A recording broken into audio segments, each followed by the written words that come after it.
गुजरात का कसाब आरएसएस का गुंडा भारतीय वजीर आजम नरेंद्र मोदी हर बार पाकिस्तानी कार्ड क्यों खेलता है? क्या मोदी कभी दोनों मुमालिक के ताल्लुकात अच्छे होने देगा? मोदी की तीसरे बार वजीर आजम बनने के पीछे क्या मुहर्रकात है? इस बार मोदी पाकिस्तान के खिलाफ कौन सी चाल चलेगा? जानिए खबर टाइम की स्टोरी में। भारतीय सियासतदान और मौजूदा वजीर आजम नरेंद्र दामोदर मोदी इस बार भी भारत के वजीर आजम की कुर्सी पर बैठने वाले हैं। इससे कबल मोदी भारतीय गुजरात के वजीर आला रह चुके हैं। इनकी पैदाइश 17 सितंबर 1950 को शुमाली गुजरात के महासाना जिला में एक गरीब खानदान में हुई।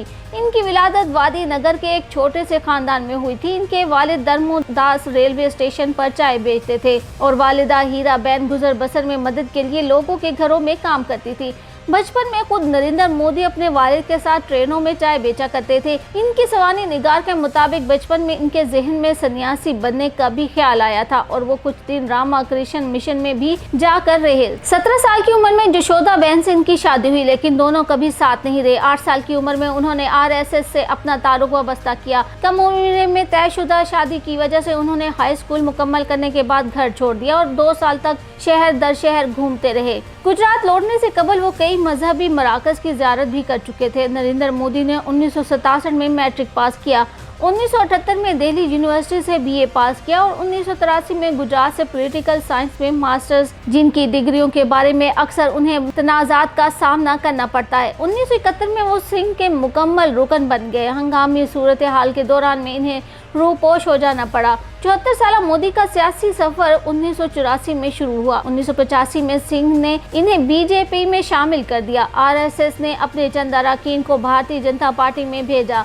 इनमें मोदी भी शामिल थे। उन्होंने लाल कृष्ण आडवाणी के सोमनाथ अयोध्या यात्रा और मुरली मनोहर जोशी की कन्याकुमारी कश्मीर यात्रा में भी हिस्सा लिया। 1995 में उन्होंने गुजरात में इंतखाबात के प्रचार की जिम्मेदारी निभाई और 2001 तक वो पार्टी में कई ओहदों पर फाइज रहे। 2001 में इस वक्त के वजीर आला केशु भाई पटेल के इस्तीफा देने के बाद मोदी को वजीर आला बनाया गया। इसके फौरन बाद वो गुजरात असेंबली के लिए मुंतखब हुए। गुजरात फसादात में इनकी जबरदस्त किरकिरी हुई, इन्हें बराह रास्त इसका जिम्मेदार भी बताया गया, मगर अदालत उज़्मा को इनके खिलाफ कोई सबूत न मिला। बहैसियत वजीर आला गुजरात इनके काम काज की बहुत तारीफ हुई। वो तालीम, गुर्बत और सेहत के मैदान में अच्छा काम न करने पर तनकीद का निशाना भी बने। नरेंद्र दामोदर मोदी मुतनाज़ा शख्सियत के मालिक है। मोदी के मुखालिफिन इन्हें तफरका पैदा करने वाली शख्सियत गर्दान थे। 2002 के गुजरात फसादात के दौरान मोदी गुजरात का वजीर आला था, जिसकी वजह से इन पर इल्जाम दिया जाता है कि वो पसे पर्दा इसमें मुलव्विस थे। नरेंद्र मोदी ने 2008 में एक किताब गुजराती जुबान में ज्योति पहुंच लिखी थी, जिसमें उन्होंने हिंदू नजरियाती तंजीम राष्ट्रीय स्वयं सेवक संघ यानी आरएसएस के गुमनाम रहने वाले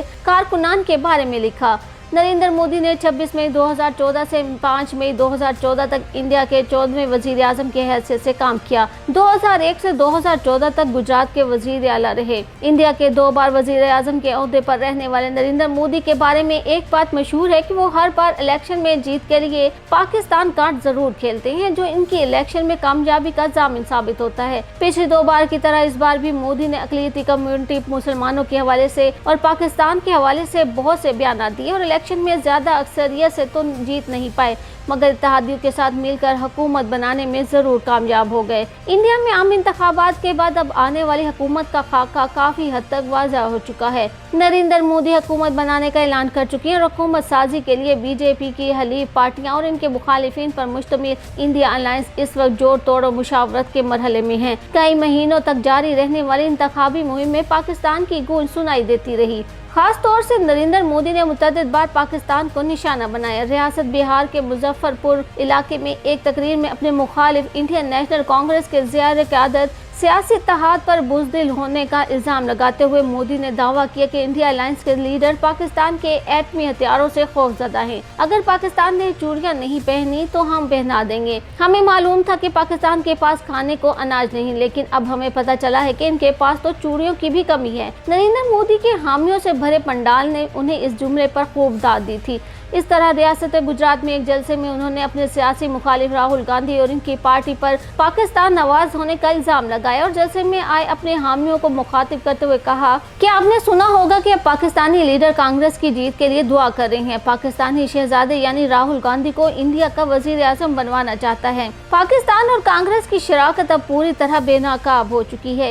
ये पहली बार नहीं हुआ। 2019 में भी नरेंद्र मोदी और इनकी पार्टी भारतीय जनता पार्टी ने अपना इंतखाबी बयान पुलवामा हमले के बाद पाकिस्तान मुखालिफ जज्बात भड़का कर खड़ा किया था। इस बार सरहद पर तो अमन सुकून रहा, लेकिन पाकिस्तान पर लफ्जी हमले होते रहे। इस सब के बावजूद पाकिस्तान में इंडियन इंतखाबात में कोई खास दिलचस्पी नहीं देखी गई। कुछ सोशल मीडिया सारिफिन, जिनमें साबिक वफाकी वजीर फवाद चौधरी भी शामिल हैं, के समेत कुछ लोग इस बारे में हल्की फुल्की ट्वीट करते रहे हैं, लेकिन इसे किसी बड़े इशू के तौर पर जेर बहस नहीं लाया गया। चूँकि पाकिस्तान में रवायती तौर पर इंडियन सियासत में ज्यादा दिलचस्पी नहीं देखी जाती और न ही आम लोगों को वहाँ के सियासी खद्दोखाल से ज्यादा वाकियत है, इसलिए पोलिंग के आखिरी मरहले तक जब भी हमारी आम लोगों से बात हुई तो उनके जहनों में सिर्फ एक बात को लेकर खदशात थे कि अगर इंडिया में एक बार फिर बीजेपी सरकार बनी तो वहाँ पर मौजूद मुसलमानों के साथ क्या होगा। ताहम 4 जून को जब इलेक्शन नताइज सामने आए और अवामी अंदाजों और एग्जिट पोल्स के बरक्स भारतीय जनता पार्टी को तवक्को से काफी कम नशिस्तें मिली, तो पाकिस्तान में मीडिया और लोगों को खुशगवार हैरत हुई और उनकी दिलचस्पी में इजाफा हुआ। कई अखबारात और टीवी चैनल्स ने मोदी का 400 पार का ख्वाब चकनाचूर होने की हेडलाइंस लगाई और मोदी के इंतखाबी मुखालफिन की मुजाहमत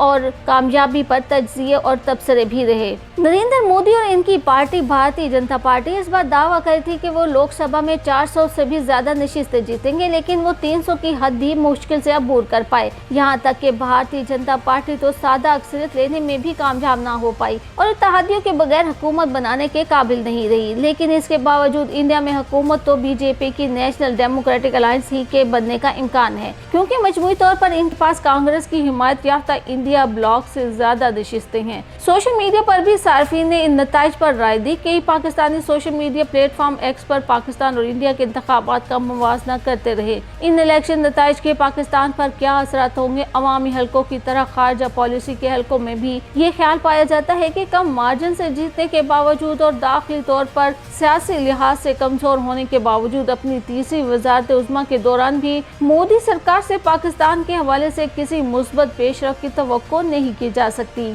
दोनों मुल्क इस वक्त एक सख्त गिर मौक़िफ़ अपनाए हुए हैं। खास तौर पर इंडिया का रवैया इंतहाई गैर लचकदार है। इस माहौल में पाकिस्तान में तवक्को यही है कि बीजेपी सरकार अपनी पाकिस्तान मुखालिफ पोजीशन को बरकरार रखेगी, बल्कि इस बात का डर रहेगा कि इस इंतखाबी शिकस्त के बाद वो पाकिस्तान मुखालिफ जज्बात को भड़का कर अपने लिए अवामी हिमायत में इजाफा करने की कोशिश न करे। ऐसी सूरत में कश्मीर, गिलगित बल्तिस्तान और सिंध ताश मुआहदे जैसे मामलात पर दर्जा हरारत बढ़ सकता है। ऐसा लगता है कि इस वक्त इंडिया में एक सियासी और स्ट्रेटेजिक हम-आहंगी है कि पाकिस्तान से ताल्लुकात को बेहतर करने में कोई सियासी या इक़्तिसादी फायदा नहीं। इंडिया के साबिक वजीर दिफा और नरेंद्र मोदी के बहुत करीब समझे जाने वाले राजनाथ सिंह पाकिस्तान को घर में घुसकर मारने की बात भी कर चुके हैं। ये बीजेपी की पॉलिसी है जिसे इनके रहनुमा इंतखाबी बयानिया में भी दोहराते रहते हैं। इसलिए मुस्तकबिल में भी बीजेपी सरकार की पाकिस्तान को आलमी सतह पर तनहा करने की जारहाना पॉलिसी जारी रहने का इम्कान है। इंडिया की जानिब से बलोचिस्तान में अलहदगी पसंदों और पाकिस्तान दुश्मन मुसल्लह ग्रुपों की खुफिया मदद का सिलसिला भी जारी रहेगा और हो सकता है कि इंडियन हैंडलर्स की जानिब से पाकिस्तान की सरजमीन पर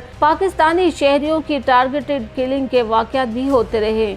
इन वाक़यात पर पाकिस्तान को काफ़ी तशवीश है। 30 सितंबर से पहले इंडिया के ज़ेर इंतज़ाम कश्मीर के रियासती इंतखाब होने तक पाकिस्तान को ये खदशा भी रहेगा कि इसे इंडिया के ज़ेर इंतज़ाम कश्मीर में किसी दहशतगर्द कार्रवाई में मुलव्विस करने की कोशिश की जा सकती है। अगर वहाँ कोई भी नाखुशगवार वाक़या हुआ तो मोदी सरकार पाकिस्तान को इसमें घसीट लेगी। जब तक पाकिस्तान पर तनकीद बीजेपी को सियासी फ़ायदा देती रहेगी, ताल्लुकात मामूल पर आने की सोच सिर्फ ख्वाहिशी रहेगी। ताहम इन सब बातों के बावजूद पाकिस्तान कशीदगी कम करने के लिए बैकडोर डिप्लोमेसी और किसी मुश्तरका दोस्त की मदद से राब्ते बेहतर करने के लिए गुंजाइश जरूर रखेगा। पाकिस्तान और इंडिया के दरमियान तिजारत के हवाले से पाकिस्तान की पॉलिसी वेट एंड वॉच की होगी। वो इंतजार करेगा कि दिल्ली से कैसे इशारे मिलते हैं, इसी के मुताबिक पाकिस्तान अपनी हिकमत अमली इख्तियार करेगा। नरेंद्र मोदी ने गुज़िश्ता 10 बरस में पाकिस्तान मुखालिफ जज्बात को इतना भड़का दिया है कि फिलहाल बीजेपी और इसका इंतखाबी इत्तेहाद तो क्या कोई कोई भी पार्टी पाकिस्तान से ताल्लुकात को मामूल पर लाने का सोच भी नहीं सकती। तो भले मोदी तगड़े मैंडेट से आए या कमजोर, पाकिस्तान के लिए तो ये बराबर है।